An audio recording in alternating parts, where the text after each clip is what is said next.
কেমন নবী পাইলাম।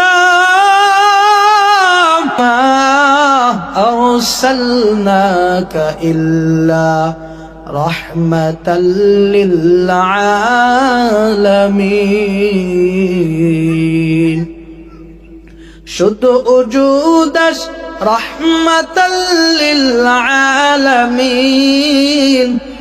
মসজিদে ও শুধু হামারু জমিন।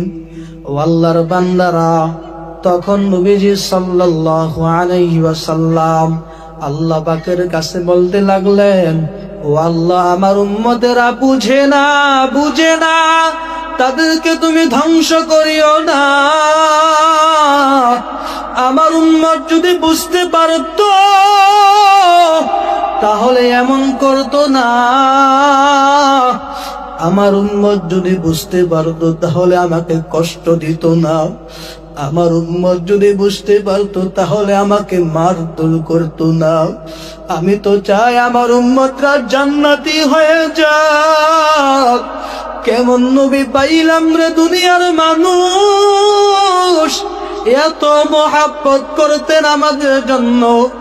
এখনো পয়গম্বর ওই রওজা মুবারকে শুয়ে শুয়ে কান্না করে।